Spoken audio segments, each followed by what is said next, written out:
Здраво на сите, добро дојдовте на уште еден од настаните во рамки на глобалната недела на предприемништво, која што се одржува во повеќе од 200 земји и во Стартап Македонија како партнер ја организира веќе 5-та година поред.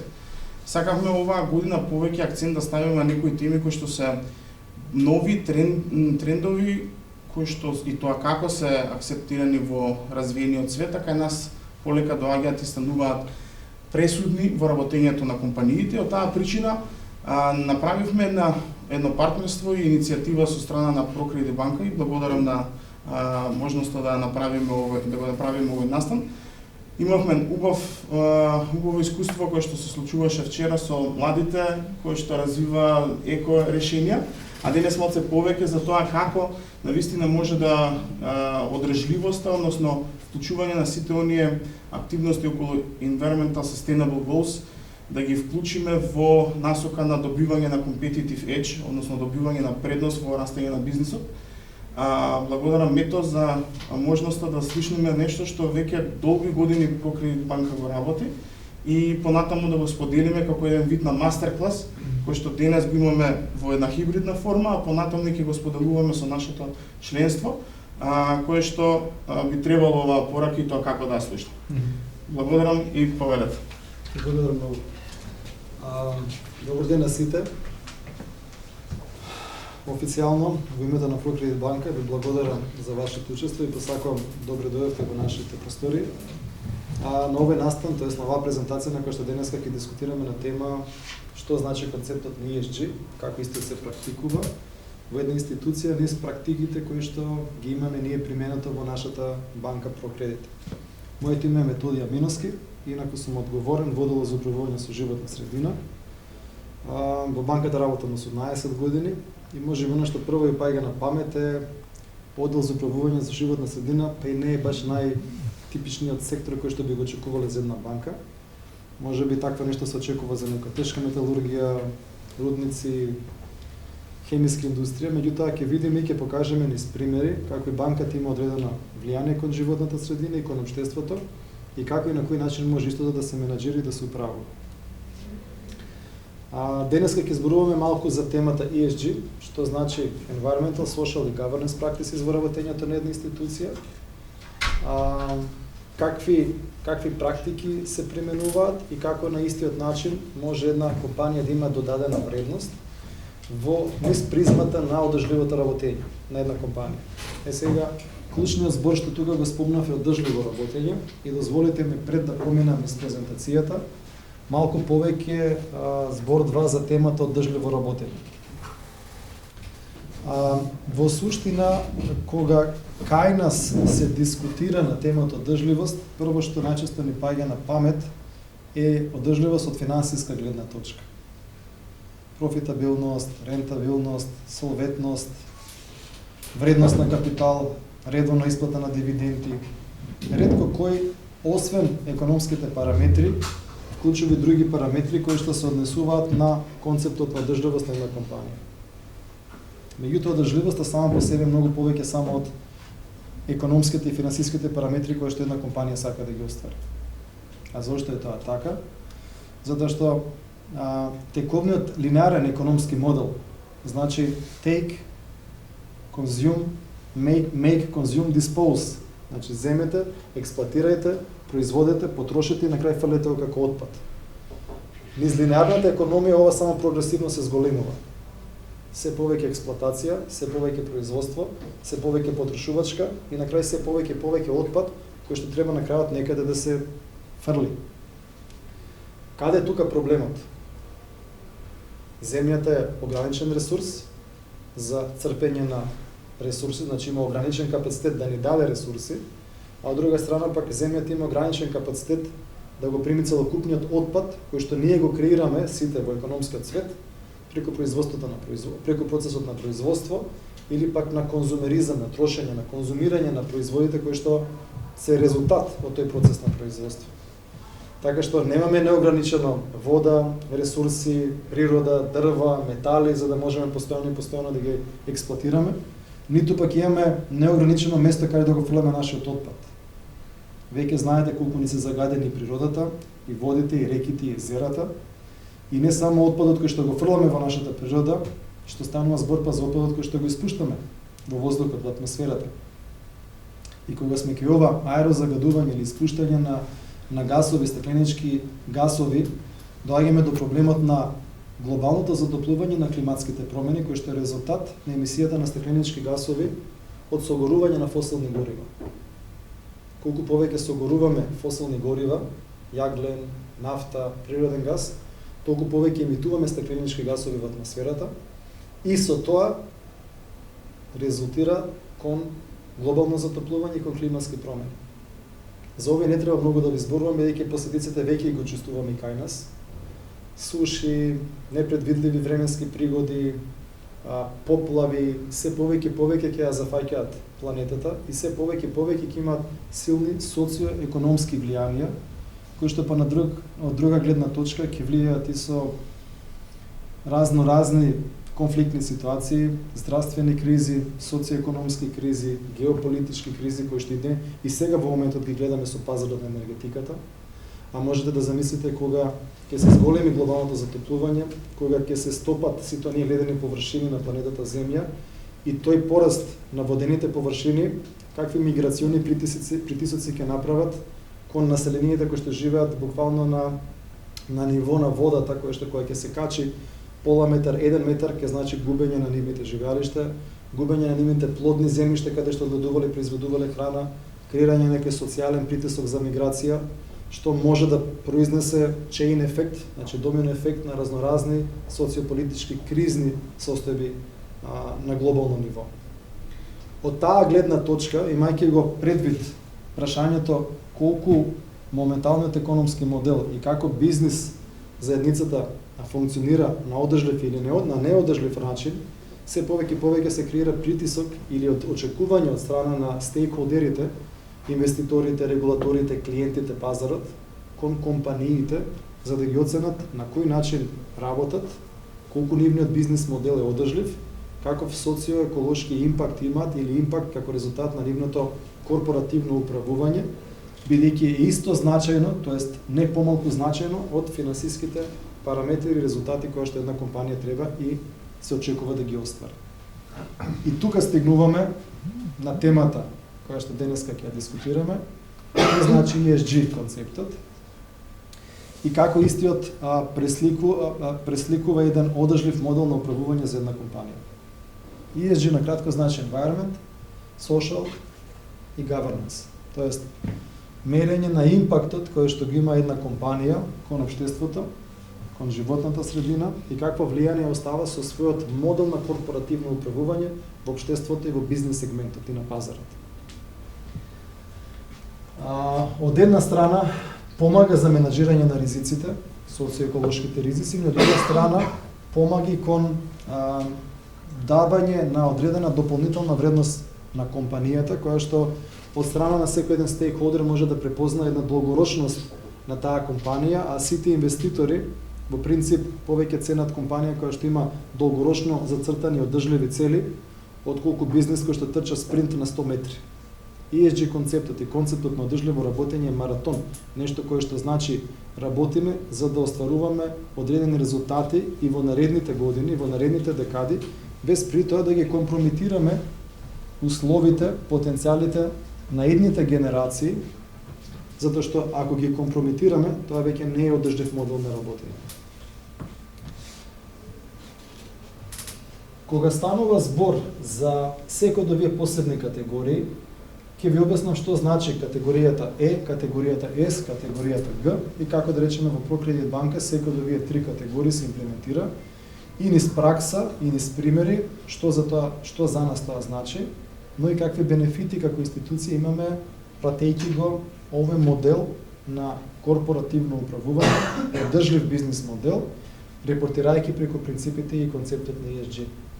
Кога станува збор за environment, се мери начинот преку кој што една институција буквално има импакт кон животната средина и не само декларативно, туку едноставно да се види низ мерливи податоци дали компанијата е повеќе или помалку енергетски зависна, колку троши ресурси во своето работење, не знам, вода, хартија, зависност од типот на бизнисот, колку емитува стакленички гасови, колку загадува повеќе или помалку, каков притисок прави кон биодиверзитетот од собствениот бизнис модел. Концептот на ЕС подразбира какво влијание има компанијата, не само внатре во самата институција кон собствените вработени, како ги третира вработените, какви мерки на едукација, доквалификација, услови на работа има возможува на нашите вработени, но и какво влијание има преку собствениот бизнис модел кон општеството со кое што комуницира.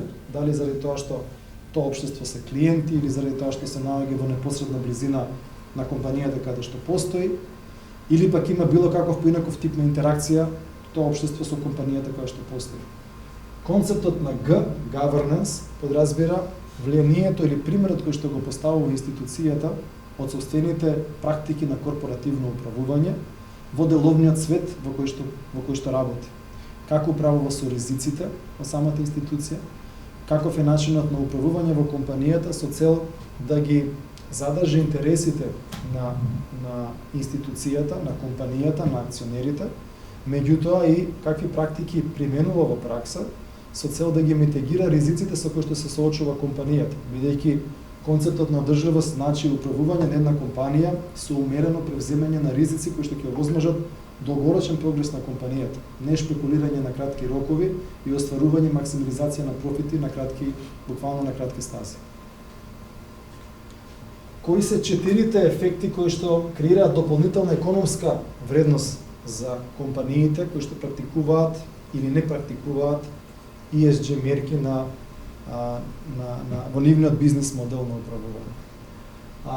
Како топ лайн growth, она што е врвна цел на успех на една компанија, компаниите кои што применуваат ESG мерки може да имаат разноразни предности од типот на остварување на поголемо пазарно учество, остварување на пристап до разноразни фондови, ресурси, средства кои што ќе можат да им помогнат да ја зголемат вредноста на самата компанија и да остваруваат одредени цели кои што ги имаат зацртано на ниво на нивните бизнис планови.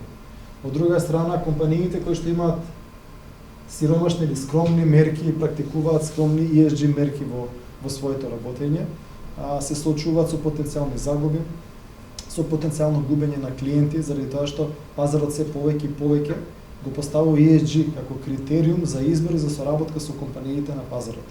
Може би кај нас тоа се уште не е случај, меѓутоа веќе на запад компаниите и тоа како бираат со кого ќе соработуваат врз база на тоа каков одржлив модел на управување има одредена компанија, одреден бизнис партнер. И тоа може да му донесе дополнителна можност или пристап до нови пазари или рестрикција во соработката со одредени пазари или губење клиенти или релации со некој кој што во минатото сте соработувале. Дополнително, компаниите кои што имаат одржлив модел на работење, секогаш во практика ефикасното и одржливо користење на ресурсите од друга страна значи и оптимизирање на трошоците за тие ресурси. Така да компанијата која што постојано применува мерки за енергетска ефикасност, за да го намали собственото негативно влијание кон животната средина, многу често тие мерки за енергетска ефикасност придонесуваат со намалени трошоци за енергија, поготово видите во денешни услови, кога цената на енергенсите за некои компании кои што се енергетски интензивни, тоа како многу влијае во финалната цена на нивниот производ. Колку сте помалку енергетски ефикасни, толку сте помалку конкурентни, бидејќи високите цена на енергенсите ја отсликува на крајот финалната цена на вашиот производ или услуга која што ја нудите на пазарот. Така што ако сте помалку енергетски ефикасни, ќе бидете помалку конкурентни во зависност од некој кој што можеби се произведува сам струја или има имплементирано мерки за енергетска ефикасност и за сметка на тоа има намалени трошоци за ресурси. Продуктивноста во самата компанија заради третманот на вработените може да оде во две крајности.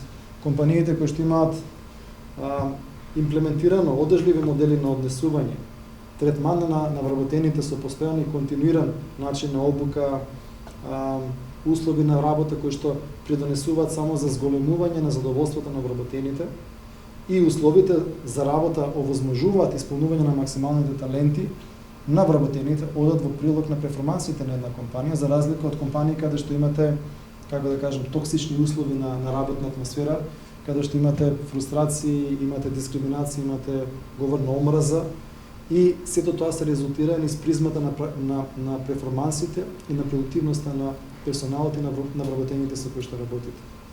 Од друга страна, на што исто треба да се истакне, степенот на инвестиции, степенот на управување со вашата актива или со капиталот на компанијата, кога имате соодветна проценка на ризиците, кога соодветно настапувате на пазарот и при тоа не трчате кон остварување на само краткорочни цели, туку гледате развојот на компанијата низ остварување на долгорочни цели и таргети, ја става под ризик, го става бизнес, го става многу помалку под ризик самиот бизнес модел, за разлика од тоа кога едноставно сакате да шпекулирате, сакате да управувате со еден систем на управување со ризици кој што презема повеќе ризици и кој што на краток рок може ќе даде резултат, меѓутоа на долг рок може да дополнително да ја изложи самата компанија од разноразни пазарни услови како што е моменталната енергетска криза, заради што и вредноста на компанијата може драстично да се намали или пак интересот на инвеститорите кои што потенцијално би сакале да инвестираат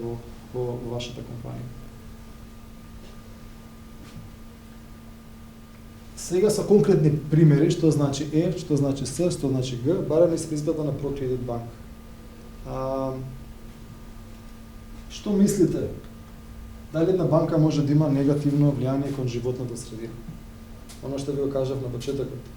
Вакво нешто, систем за управување со животна средина, може да очекувате во некоја одредена индустријска гранка, ама за банка ретко кој може да го очекува на прво. Има ли некој мислење зошто или како една банка негативно може да влијае кон животната средина? Анекдотна е статистиката, но моментално околу 15% од цела хартија што се користи во светот оде преку финансски институции. Тоа е еден огромен, само за еден сектор да превземе толку, тоа е само еден. Секој град има банка. Секоја банка има минимум неколку коли. Тоа не се зима обзир. Со бројот на филијали, тоа самиот факт што се одбегнува дигиталните решенија, тоа значи задржувате број на филијали, поголем број на вработени кои што доаѓаат на место, узголемуваат. Еден тон на butterfly ефект работи каде што финанскиот сектор се уште нема преземена одговорност, но полека се надеваме дека доаѓа време каде што не само што ќе давате поволни кредити на тие што работат со решенија кои што помагаат на средината и на социјалното управување, но исто така и самите вие ќе почнете да ги практикувате тие исти решенија. Така, одлично. Значи, банките не се имуни. Банката не е само посредник на некој што штеди пари, па за да му ги даде на некој. Значи, тоа како има моќ и улога во процесот на кредитирање, соодветно да ги процени социјеколошките ризици од еден пласман, не само економските, и да одлучи дали ќе го финансира или нема да го финансира проектот. Тоа е едниот дел од улогата на банката и другиот оно што го слушнавме сега, што банката прави во сопствениот двор. Како ние располагаме со нашите ресурси, како се грижиме за нашите ресурси, колку одговорно, ефикасно и одржливо управуваме со нашите ресурси. Од користењето на ресурси, хартија, вода, струја, гориво, креирање на отпад, и се аспектите со кои што банката има некакво влијание кон животната средина. И тука секоја една институција, не само банка, секоја една институција може да направи многу, а ќе видиме што конкретно правиме ние или се обидуваме да правиме ние.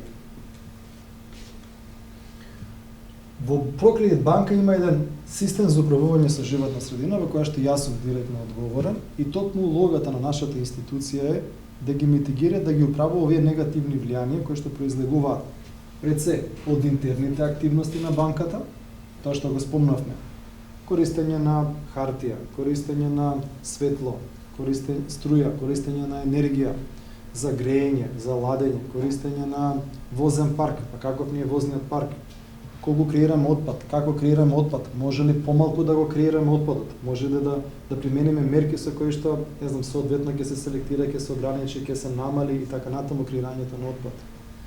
Тоа се интерните мерки кои што ги практикува банката. Во процесот на соработка со нашите клиенти, од една страна сакаме да ги стимулираме нашите клиенти во правење на инвестиции кои што се социјеколошки подобни. И тоа е категоријата на зелено финансирање. Како ги стимулираме клиентите, со какви кредитни камати, со какви советодавна улога настапуваме за да ги стимулираме, да ги подучиме и да сватат дека едноставно инвестицијата во еколошки подобните, енергетски ефикасни мерки, тоа како може да дадат дополнителен не само еколошки, социјален, туку и економски бенефит за компаниите. Сега, од друга страна, ова категорија со синото е управување на социјеколошкиот ризик, кој што банката го проценува при исплата на еден кредитен пласман. Ова е исклучително битна категорија, која што значи дека, освен тоа што една банка треба да види дали компанијата е финансиски стабилна, треба да ги процени социјеколошките ризици, да види дали со тоа ќе се придонесе кон дополнителни негативни ефекти кон општеството и кон природата, или пак ќе се митигираат, ќе се намалат негативните социјеколошки ефекти преку пласма на одреден кредитен производ.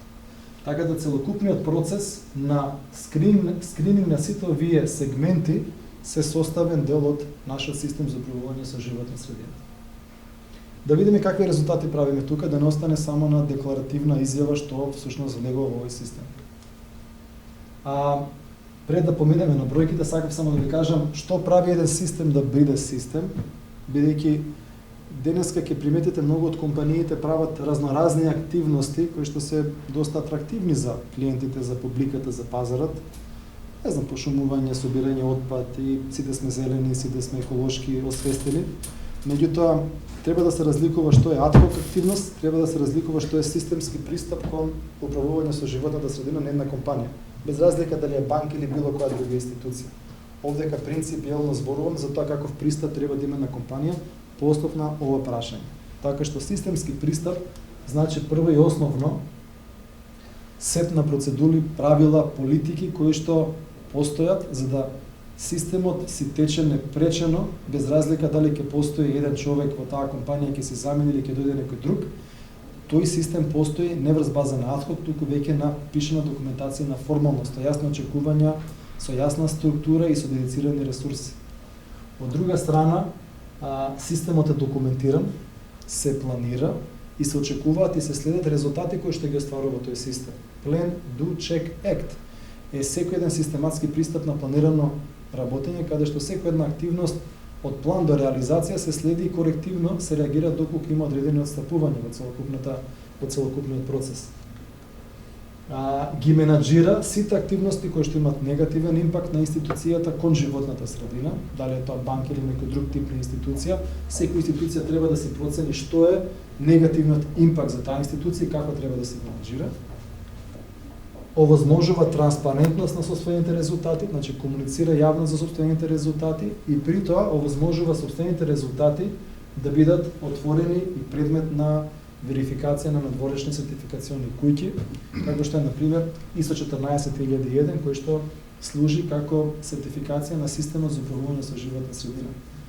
Прокредит банка беше, можеби се уште единствената банка во Македонија, ама знам дека беше долги години единствена, која што сопствениот систем за управување со животна средина го сертифицира и го проверува со ISO 14001 меѓународен и независен аудитор. Сега, кои се key points на да развој на ваков систем за управување со животна средина?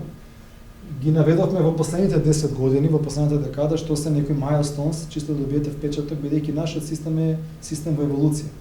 Ние постојано учиме, како и од нашите грешки, меѓутоа како и од новитетите кои што се случуваат на пазарите и постојано сакаме да го, како да кажем, ажурираме нашиот систем за управување со животна средина, да биде поефикасен и да остварува многу пооптимални резултати за целта за која што е основен. Така што на почетокот се креираше тим во 2012 година, структура од луѓе кои што беа дедицирани за оваа позиција.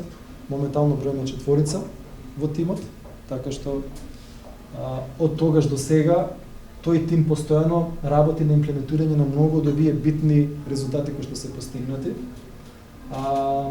Првите електрични коли можам да ги наведам во 2014-2015 година ги воведовме во нашиот возен парк, сакајќи да влијаеме на намалено аерозагадување за сметка на PM частичките кои што ги спуштаат нашите возила, како и сите возила, не само возилата наши. Дополнително во зградата се преселивме во овој објект во 2016 година. Зградава е исклучително енергетски ефикасна. Има и сертификат за одржливост на самиот објект. Ќе поминеме, ќе имаме и слайди за тоа. Меѓутоа, зошто го потенцирам? Затоа што до тогаш бевме под кирија во различни објекти и во тие објекти некаде и немавме можност да направиме некои мерки за реновирање на самите објекти, бидејќи не беа во наша собственост, а при тоа беа страшно енергетски неефикасни и остварувавме многу полош негативен импакт кон животната средина. Кога се преселивме тука, со сите мерки кои што се имплементирани во зградата, од систем за управување со зградата, building management систем, користиме обновливи извори на енергија, фотоволтаична централа, геотермални пумпи, материјалите кои што се вградени се од рециклирано потекло, а и потоа лесно може да се рециклираат во моментот кога ќе сакаме да ги извадиме. Сите тие мерки го прават објектот далеку поенергетски ефикасен и го прават многу поодржлив за разлика од другите конвенционални објекти кај нас. Во исто време, веќе 2018-2019 година, скоро 50% од нашиот возен парк стигна со електрични коли. Ако тука почнавме со 4, веќе постојано го зголемувавме бројот, за да веќе во 2022 70%, 68% од нашиот возен парк се коли на електрична енергија, значи не е едно возило, кој што ја користиме секојдневна посета на клиентите. Влијаевме на силна кампања за електромобилноста во Македонија, каде што поставивме на јавни локации околу 25 полночи, електрични полночи, за да ги стимулираме корисниците на електрични возила. Бидејќи знаете што на темата на електромобилност, најчесто возачите велат не купуваме електрична кола бидејќи нема кај да ја полниме. Тие пошто треба да инвестираат во електрични полночи, викаат не инвестираме во полночи бидејќи нема коли кои да ги вози. Реков, мајде ние да направиме придонес, инвестиравме во јавни полночи, ги дониравме на 25 локации, кој што мислам дека символично влијаеше, меѓутоа во секој случај е еден од чекорите како до зголемена електромобилност и во нашата земја. Дополнително правиме асесмент на секој соработник со кој што се работува банката и со кој што склучува договор од аспект на одржливост и какви практики применува. Значи не ни е битна само цената која што ќе ни се понуди за да соработуваме со некој соработник, туку и под какви услови социјеколошки или какви практики применува компанијата со која што сакаме да склучиме договор за соработка. Сме доста активни во финансирање на фотоволтаични централи, веќе 3-4 години правиме активна кампања на едукација на нашите клиенти, каде што тука ги викаме во вакви типови на работилници и им презентираме што значи енергетска зависност и што значи бенефит од енергетска независност, производство на електрична енергија на кров, како е технологијата, како се прави, што тоа значи за вас и какви ефекти може да добиете. До сега имаме некаде околу 130 фотоволтаични централи финансирано, околу 40 мегавати на нашиот пазар, што имајќи предвид колку имаме инвестирано генерално во Македонија, ова е навистина значајно учество, некаде околу 30 до 40% од руфтоп фотоволтаични централи. Зеленото портфолио, значи нашето портфолио на зелени кредити во тотал портфолиото на банката е околу 19% со октомври 2022 година. Така да овие се некои milestones на тоа како нашиот систем за управување со животна средина, по основ на сите оние елементи кои што ви покажав претходно, адресира одредени резултати и достигнувања низ последниве 10 години. Сега, кога сме ке дел од мерките кои што ги правиме интерно, собствено во нашиот двор, ајде да почнеме прво со степенот на возниот парк, значи ова ви го кажав, некаде околу 70% на коли во возен парк кои што ги имаме во Прокредит банка. Ова е интересно да се види колку од километрите кои што ги поминува банката во 2015 година кога ги купивме првите коли, поминавме 4% од скупните километри со првите електрични возила. Сега веќе тој процент стигна на 40%, иако имаме повеќе електрични коли во однос на неелектричните, меѓутоа, на жалост, електричните возила се уште немаат толку многу голем домет. Ние почнавме прво со возила кои што имаат по 120 км домет, кои што беа најчесто само за градска употреба. А знаете, возејќи низ град не се прави голема километража, обично километражата се прави кога патувате низ градовите во државата. Веќе последните 2 години купивме возила кои што имаат ренџ по 500 км, така што со нив веќе го покачуваме процентот и можеме слободно да патуваме буквално до секоја една точка во Македонија, бидејќи нели, за среќа или жалост Македонија не е многу голема земја, така да за 180-200 км во еден правец може да појдете и 200 км назад со едно полнење на тие коли, комплетно може да ја покрие потребата за транспорт со овој тип на возила, што и се рефлектира во процентот на користење на електрични коли во поминати вкупни километри. Во меѓувреме и бројот на километрите се намали во самата банка. Тоа е така заради тоа што банката помина силен процес на дигитализација.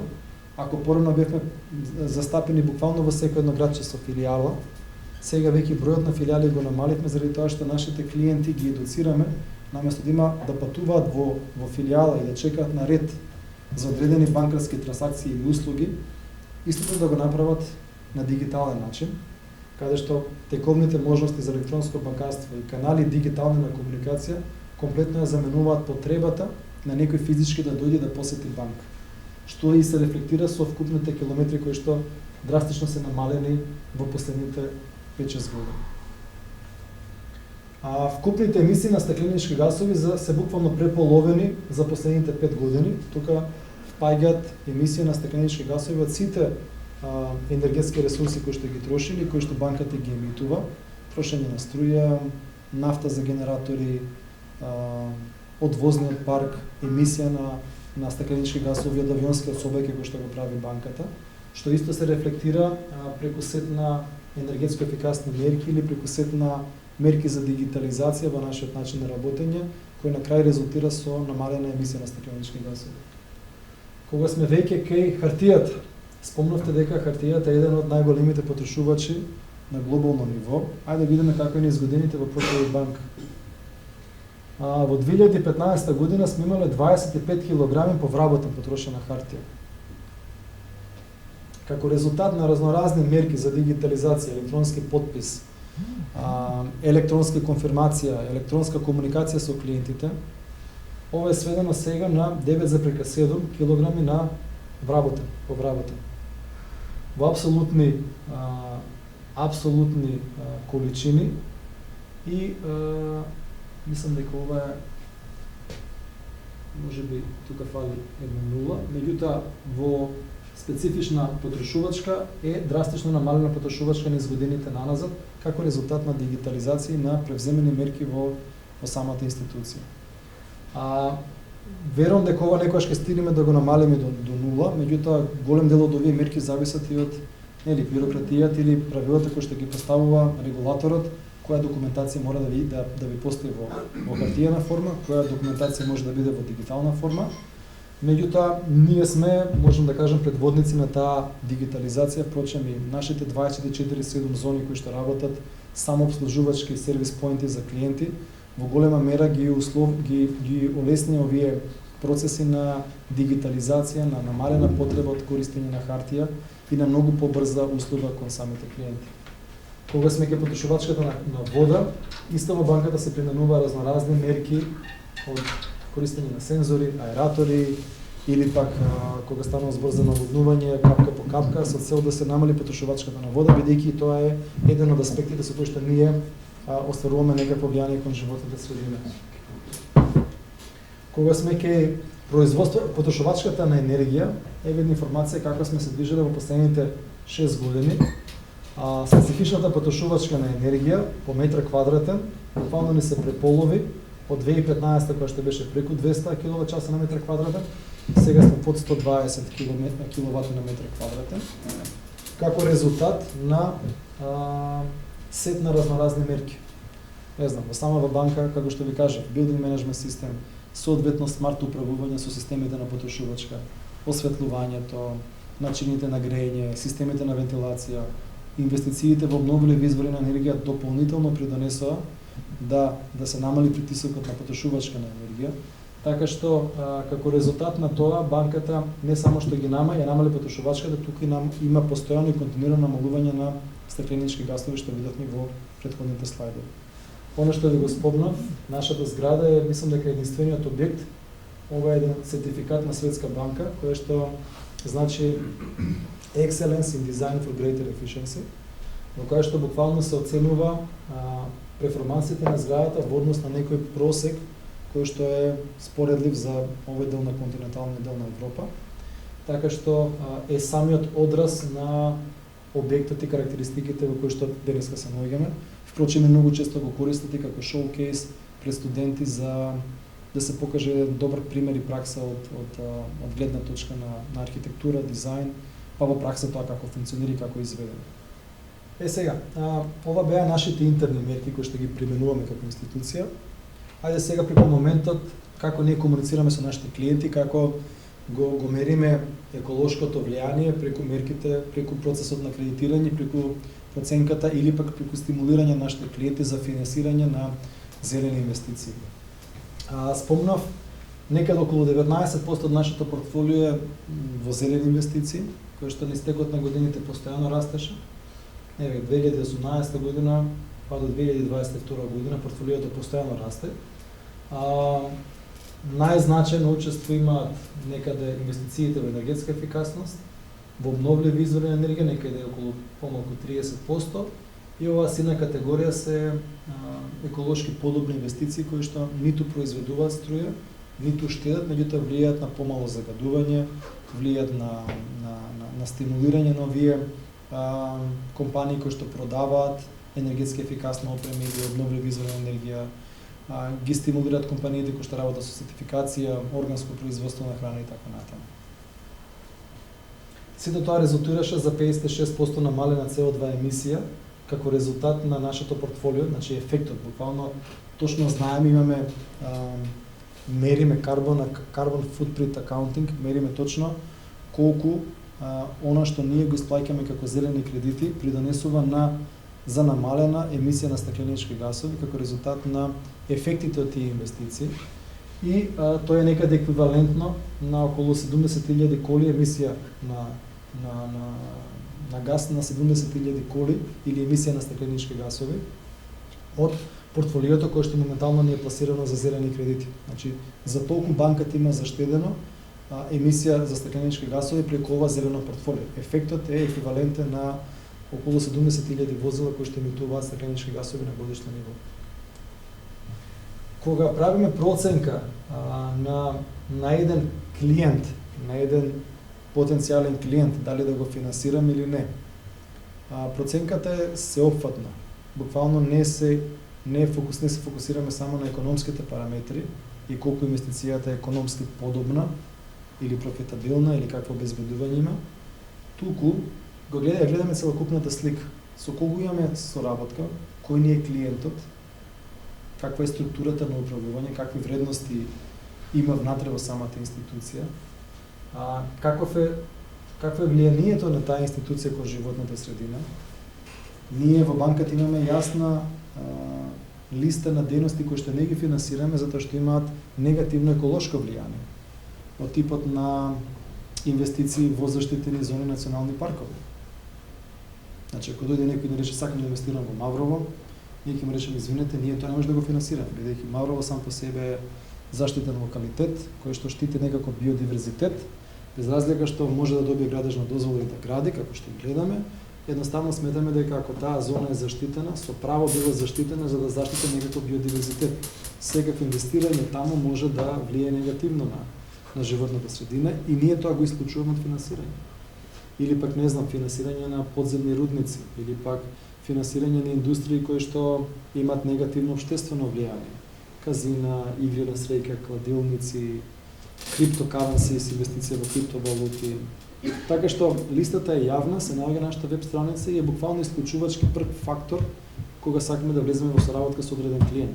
И да, губиме клиенти за сметка на тоа, бидејќи овие дејности не се забранети, не се нелегални, меѓутоа едноставно сметаме дека ние како банка не би требало да ги финансираме бидејќи имаат одреден негативен социо и еколошки импакт. Се следи финансискиот аспект на компаниите, се следи барањето, проектот, целта на инвестицијата, обезбедувањето, потенцијалот за идна бизнис соработка со клиентот и врз база на тоа се носи финална одлука. Но оно што сакам да го потенцирам, социјеколошкиот импакт и анализата на тие ризици е еден од интегралните делови кога се носи одлуката за финансирање на клиентот. Кога сме ке темата social responsibility, каков е нашиот импакт, ајде малку низ призмата на бројките. Обично кај компонентата С се однесува какво е влијанието и третманот на нашите вработени. Сам по себе компонентата С може да биде многу поширока, зависно од типот индустријата. Ние ќе ви кажеме оно што можеме да го израпортираме и оно што го сметаме дека е материјално за ProCredit банка. Некаде една од точките кои што обично ги интересира стейкхолдерите каква е застапеноста помеѓу половите во самата институција. Процентот на мажи, процентот на застапеност на жените. Кај нас 60% на ниво на групација се жени, 40% се мажи. Од аспект на middle management, некаде се на пола, 48-52. Ако зборуваме за Procredit Македонија, овој процент е некаде околу 75% во однос на 25% кој што се мажи. Меѓутоа не е тоа затоа што е со интенција, едноставно затоа што кај нас во принцип не правиме разлика помеѓу маж или жена, туку ги цениме квалитетите на поединците и нивната способност дали да работат или да управуваат на одредена позиција. Она што исто сакаме низ бројка да го покажеме е времето кое што го посветуваме на секој еден вработен во самата банка. Талентите, мотивите, задоволството на вработените се многу поголеми доколку едноставно се инвестира во нивна едукација и во професионалниот развој на секој еден вработен. Така што кај нас имаме доста време поминато во едукација, тренинзи, имаме и тренинг центар кој што во Германија ги обучува нашите вработени дури за сениорски позиции, се со цел да влијаеме на професионалниот работа, на професионалниот развој на секој еден од колегите во банката. Она што се дискутира таму не се само топици за банкарството, кои што некогаш некој од страна може да каже дека се премногу стерилни, тука едноставно се дискутира и за обични други работи. Слобода на говор, не знам, начини на едукација, добробит на животните, одржливи модели на развој, одржливо земјоделие. Значи тоа се од топиците кои што може и се и предмет на самиот едукативен систем во тренинг центрите на Procredit банка.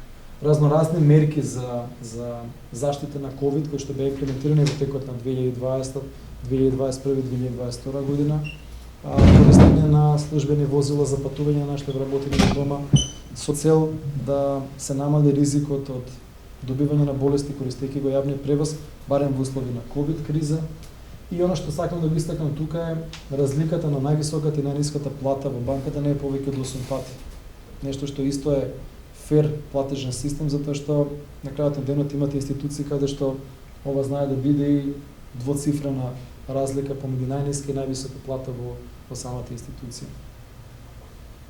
Кога сме во дело со обуките кои што во банката ги имаме за покренување на свесноста кон животната средина и ефектите кои што ги имаме влијанието кон екологијата, тука навистина посветуваме доста внимание и мислам ова не треба да е типично за банка, туку може да е типично за секоја една институција. Зошто го спомнувам ова?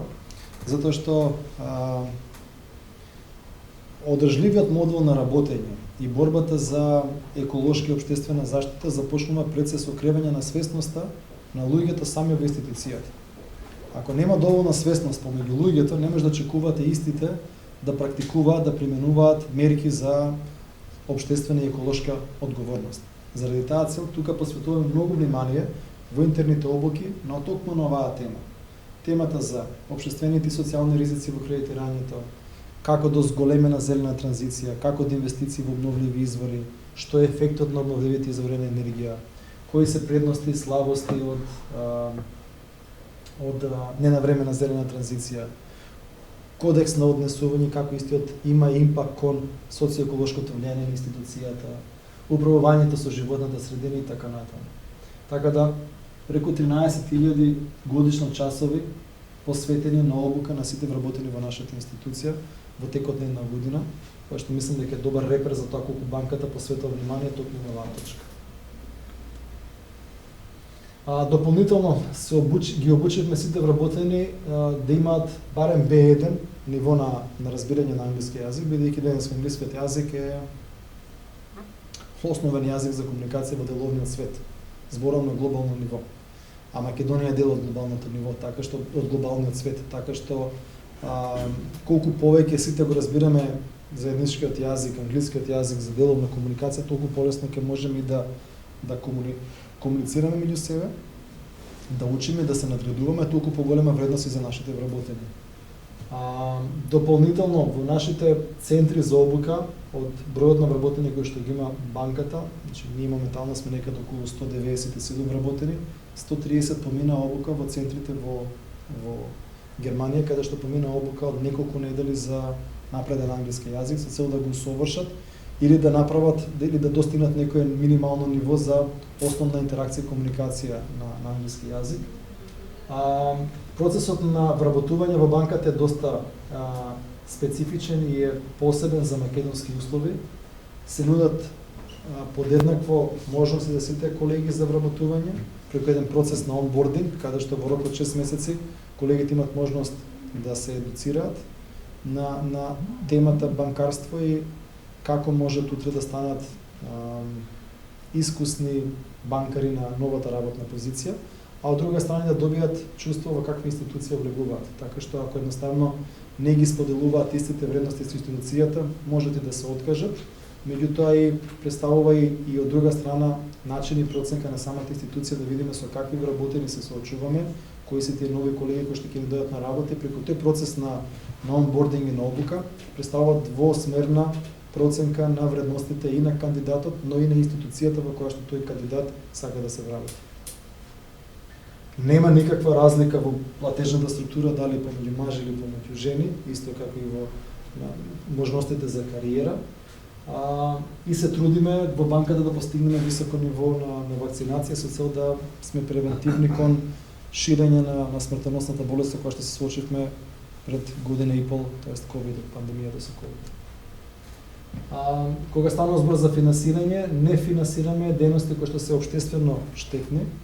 Не знам, спомнав преска криптовалути кои што се шпекулативни, кои што може да донесат можеби брзи растови, но и брзи падови на берзите, што и во моментот ги гледаме. Многу луѓе во моментот и губат голем дел од инвестициите во криптовалути. Не финансираме дејности во игра на среќа, кои што се исто шпекулативни, кои што знаете, уроците со игра на среќа колку бенефит може да имаат за општеството или за тоа што посетува игра на среќа. Имаме и моментално порестриктивен пристап на финансирање на проекти кои што се засегнати од присилна работна сила. Конкретно има еден регион во северозападна Кина каде што се користи присилна работна сила за производство на фотоволтаични централи од одредени производители, кои што тие производители се на црна листа кај нас во банката и не финансираме проекти и покрај тоа што имаат позитивна дејност кон зелената транзиција, инвестиции во обновливи извори на енергија, токму поради фактот што производствените погони користат присилна работна сила. Така што банката е спремна да свесно изгуби бизнис можност ако процени некаде дека одредена инвестиција има негативен општествено влијание. Од друга страна се трудиме да развиваме култура и практика на одржливо финансирање, без претеран конзумеризам. Секогаш сме биле против неодговорното потрошувачко кредитирање, кое што на крајот на денот придонесува до зголемување на задолженоста на физичките лица. Така што и во банката кога пристапуваме кон финансирање, кредитираме одговорно и во рамките на финансискиот капацитет и платежната способност на нашите клиенти. Организираме разноразни активности кои што е како што е кампањата Се грижам, делувам, менувам, која што е платформа не само за едноставна донација на банката, и тоа го правиме, меѓутоа е повеќе една инклузивна платформа каде што нашите вработени со идеи, со директна контрибуција, со волонтеризам учествуваат преку разноразни кампањи, дали се тоа едукативни, настани за пошумување, собирање на отпад, донации и слично. Така што во континуитет се трудиме да работиме на повеќе фронтови, со инклузивност на повеќе колеги, во разноразни донации, на разни теми, дали се тоа едукативни, дали се тоа промотивни, дали се тоа работилници, дали се тоа донации, во разноразни категории, еколошки активности или донации кон општествено-социјално ранливи категории. Така што оваа кампања е нешто што ни е одлика на нашиот волонтеризам и желбата на банката да направи нешто дополнително до оно што е тековен бизнис модел.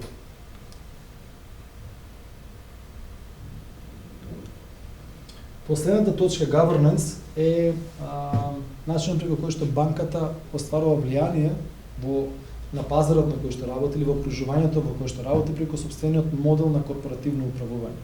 Што тоа значи? Од една страна, прво е битно да се покаже како се води самата банка, значи некој процент на членови управен одбор во банката е во моментот 38% жени, 62% мажи, меѓутоа тој процент многу лесно може да се смени ако се има предвид дека еве конкретно некои управни одбори во групацијата се содржат само тројца членови. Доволно е да се смени еден член да има повеќе за еден член жени или за еден член повеќе мажи, така да сакам да кажам разликата многу лесно може да се смени во една или во друга насока кога имате помали членови на управен одбор со помалку броеви. Меѓутоа овој број процент постојано може да варира во различна насока. Поентата ми е дека не е сосмислено учеството на одредена категорија или на одреден джендер во управниот одбор, туку повеќе се базира на квалитетот и на перформансите кои што или капацитетите кои што тој лидер може да ги даде во управување на самата институција. Од друга страна, банката има едноставна хиерархија на управување, значи не е премногу комплицирана, која што хиерархија на управување возможува брза комуникација, лесно детектирање на проблемите и адресирање на проблемите. Се трудиме на секој ден можен начин да возможиме отворена комуникација, open door policy, каде што секој ќе има можност да ги каже своите проблеми, да ги адресира, но и навремено да се детектираат одредени неправилности во самата институција, кои што на крајот на денот овозможува и многу поедноставно реагирање во разноразни кризни ситуации како институција. Менеджментот, начинот на управување, примерите кои што ги дава менеджментот во суштина овозможува и редовно комуницирање на резултатите кои што ги остваруваме како институција, овозможување на транспарентност, кредибилитет пред надворешните стейкхолдери, со тоа што начините на управување овозможуваат една долгорочна стратегија и долгорочна држливост на исполнување на нашите цели. Корпоративната култура дополнително ја затврстуваме преку начинот на комуницирање на овие нефинансиски извештаи. Она што го спомнав, ESG-то во суштина е нефинансиско прикажување на моделот на одржливост. Не е само да разговараме и да ви ги прекажеме низ бројки финансиските параметри, туку дополнително и да се даде акцент на оно што се нефинансиски резултати кои што банката ги остварува во делот на Е, во делот на С, во делот на Г, така што веќе од 2018 наваму секоја година имаме нефинансиски извештаи преку GRI репортот, кој што е Global Reporting Initiative, стандард за нефинансиско известување во кој што се известуваат овие параметри за кои што денеска ви презентирав, а кои што се од посебен интерес за стейкхолдерите на светските пазари. Сите сте слушнале за Sustainable Development Goals на Обединените нации. Тие се едни 17 цели кои што ги имаат препишано Обединените нации за одржливи развој. Нашата банка од аспект на бизнес моделот кој што ние го имаме и ефектите кои што ние можеме да ги оствариме, се придржуваме кон 9 од овие одржливи цели, тоест квалитетна едукација, баланс помеѓу или джендер баланс помеѓу половите, зелена, достапна и ефтина енергија, тоест зелена транзиција кон достапна зелена енергија, економски развој и услови на работа кои што се коректни за вработените, иновација во технологијата, надминување на оние бариери за нееднаквост во општеството, одговорно конзумирање, одговорно кредитирање од друга страна, активности против климатските промени и функционирање на еден правен систем, бидејќи доколку немате еден правен систем во една држава, целокупниот систем се става под знак прашање кога истиот е разјаден самиот по себе. Дополнително и последно, веќе последниве 2 години репортираме колку нашето портфолио дополнително влие кон емисија на стакленички гасови. Ова ќе стане тренд понатаму, се вика Partnership for Carbon Accounting, како што имате сметководство за било што друго да работите, во денешни услови во банкарскиот свет можат да репортирате колку емисија на стакленички гасови емитуваат како резултат од сопствените операции за кредитирање. Така што утре многу лесно може да се спореди една со друга банка. Каде ги пласира едната банка кредитите, во каков профил, во каква индустрија, колку таа индустрија влие за емисија на стакленички гасови, визави финансирање на некоја индустрија со помала емисија на стакленички гасови. Тоа се вика Carbon Accounting на кредитното портфолио на една финансиска институција. Сосема за крај, кои се идните очекувања за ESG концептот пред се за Македонија, бидејќи како тема е се уште недоволно експлоатирана. Од една страна ќе стане стандард или минимум очекување кои што компаниите со текот на времето ќе мора да го имплементираат како нефинансиско известување во нивниот бизнес модел на работа. Тоа се уште не е кај нас и повеќе се уште не е применето кај нас и повеќе се базира на волонтерство и на добра волја на компаниите. Меѓутоа на запад веќе за одредени категории на компании мора во оние финансиски извештаи да имаат и ставка или посебен извештај кој што не финансиски, кој што ги адресира баш овие прашања. Тие извештаи ќе бидат предмет на надворешна ревизија, за да не бидат само декларативна изјава на компанијата, туку и некој да ги провери, да види дали навистина тоа што е наведено во тие нефинансиски извештаи ја рефлектира реалноста на работењето на таа компанија, исто како и со финансиските ревидирани финансиски извештаи. За многу компании ова ќе биде и критериум за воспоставување на бизнес релација. Така што и ден денеска во Македонија има странски инвеститори кои што ќе избираат или веќе избираат со кого да се работуваат, само ако таа компанија веќе има практики на ESG или има non-financial disclosure, од кој што ќе може да ги процени моделите на одржливо работење, така што компаниите колку побрзо направат транзиција на начин на нефинансиско известување и применуваат одржливи практики на работење, толку повеќе ќе имаат потенцијали за една бизнес деловна соработка.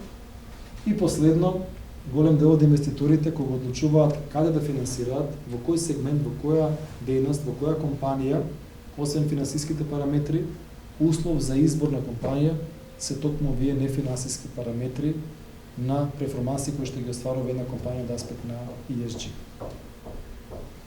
Ова беше мојот последен слайд. Ако има некои прашања, дали тука, дали на Zoom, ве молам, повелете. Во неколку моменти го напоменавте колку суштински го имате прифатено како банка целото работење на ESG. Дали ова беше повеќе начин на диференцијација на банката, во кога пред, да речеме, 10 и повеќе години било ставено како предмет на дискусија, или што било тоа што ве надрайвало таму да размислувате? Видете, ова е ESG-то концептот и концептот на одржливо работење, одржлива стратегија кон животната средина, е концепт кој што ни доаѓа топ-даун пред се од нашите акционери. И можеби тоа е убавината на нашата институција која што за среќа, потекнувајќи од Германија, со одредени вредности кои што акционерите ги имаат како посебни, дополнителни на оние кои што економски некој би ги очекувал, секогаш беа во насока на што се ефектите кои што ние како компанија може да ги направиме, дополнително до она што може да генерираме приход за компанијата, да генерираме профити, да генерираме дополнителна вредност на институцијата, така што секогаш се посветувало многу внимание на нашето влијание на пазарот, на нашиот социјеколошки момент, како се однесуваме кон животната средина, што е тоа што може да го направиме, како се однесуваме кон општеството, каков пример поставуваме на пазарот на кој што работиме и за многу работи, дали во банкарството, дали во деловното управување, ProCredit банка е предводник за одредени практики, токму поради тој corporate governance кој што сакаме да го ставиме како пример.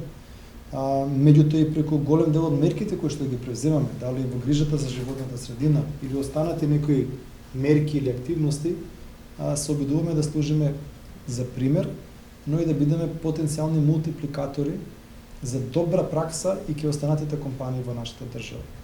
Така што мислам дека е желба и детерминација на нашите акционери, кои што понатаму па секоја една банка дополнително го развиваше овој пат на дополнителна вредност на пазарите во државите каде што работиме со дополнително позитивно социјеколошко влијание, освен влијанието кон остварување на економски и финансиски резултати. ESG моделот, како прво мислам сите сложуваме, треба да е основен модел во водење на секој бизнис.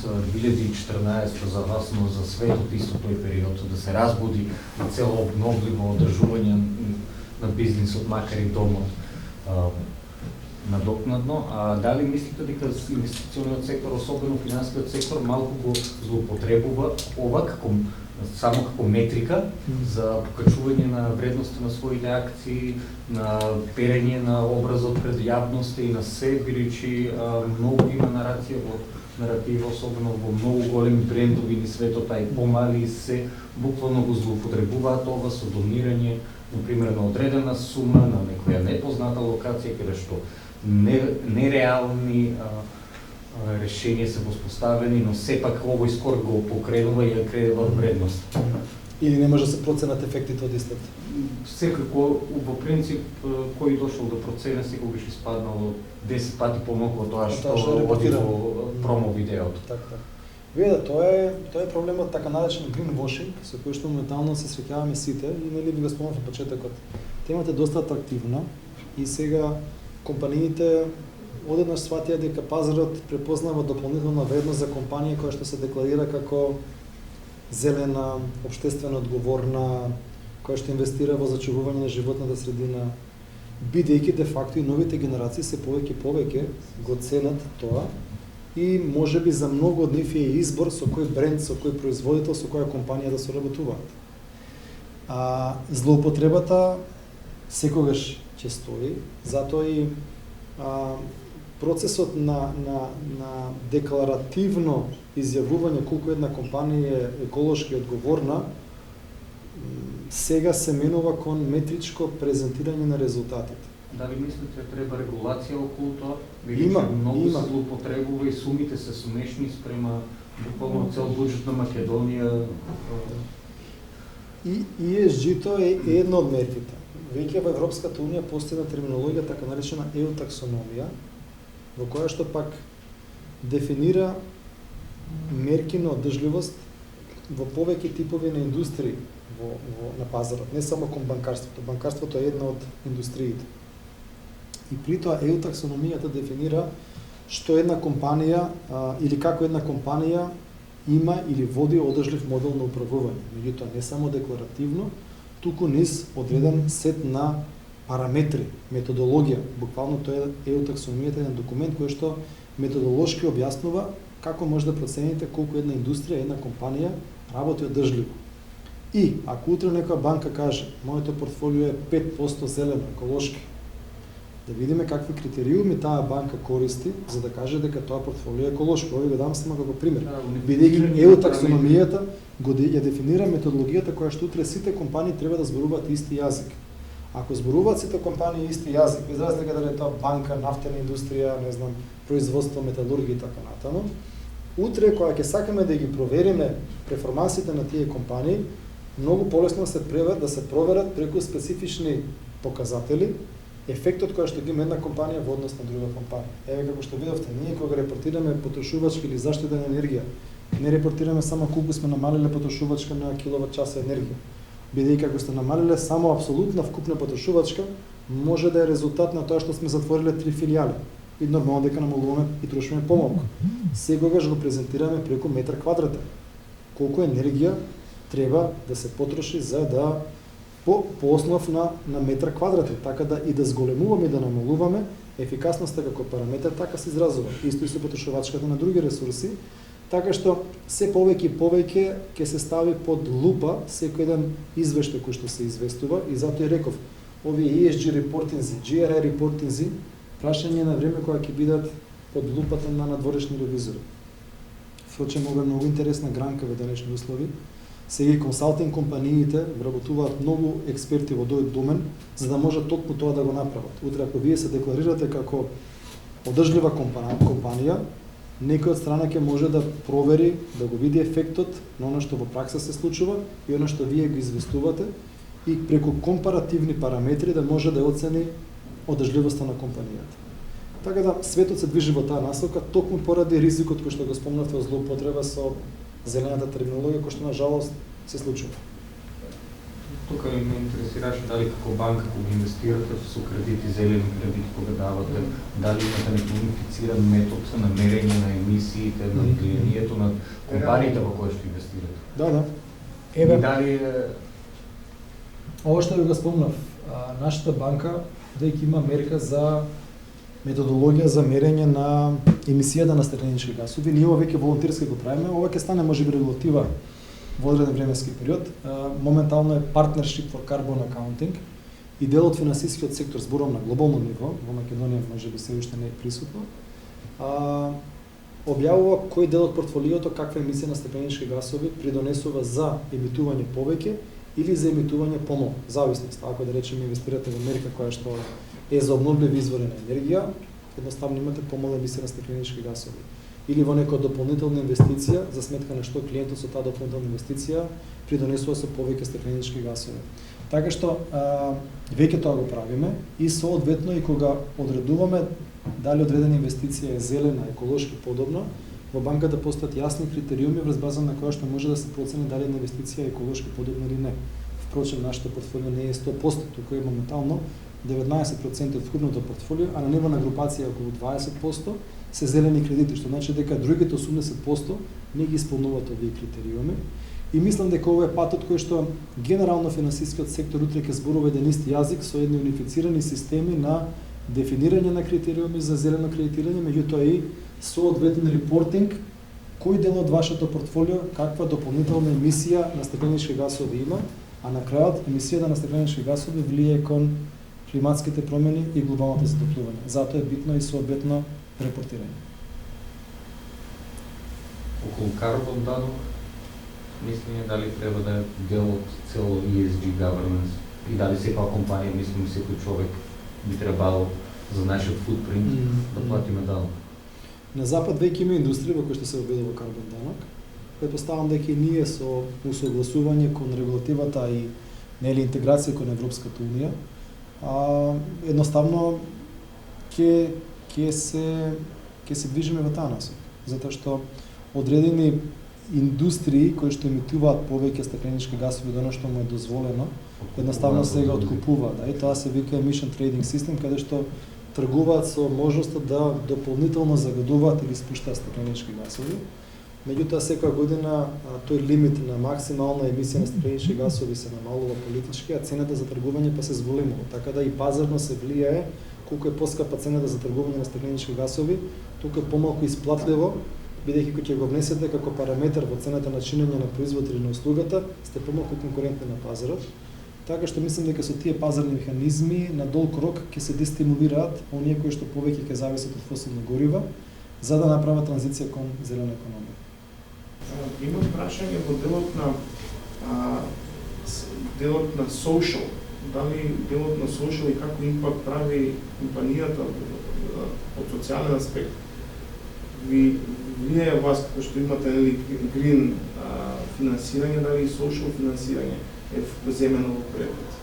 Зашто гледаме се повеќе социјални предприемачи, компании кои што работат во делот на давање на импакт на загрозени групи. Дали тука е една насока која што исто ќе се движи? Да, ја размислуваме и таа и сакаме да направиме соодветна анализа во кој домен како да влијаеме со дали финансирање на ранливи категории или пак поддршка, бидејќи не секогаш финансирањето е единствена поддршка во социјални стартапи или социјални ранливи категории. Многу често можноста за консултација и водење од некој да ви даде совет е многу повеќе вредна отколку да ви даде пари па сами да се снаоѓате да ги инвестирате на разноразни начини. Така што учествуваме и ќе учествуваме повеќе во консултативност на потенцијални бизнис инвеститори, кои што не само што можеби доаѓаат и од ранливи категории, но и кои што можеби ќе сакаат како стартап да основаат компанија или некоја бизнис идеја. Така што ние и тоа во фокусот, бидејќи сметаме дека на таков начин можеме дополнително да дадеме придонес со знаењето и искуството кое што ги имаме стекнато како институција. Работејќи во една банка, имаме можност да учиме од разноразни туѓи примери со кои што се соочуваме, да размениме ставови и да ги консултираме и советуваме нашите клиенти од аспект на финансиска едукација, од аспект на соодветна проценка на ризици, за да направат што е можно помалку грешки или подобри бизнис одлуки за нивната бизнис идеја.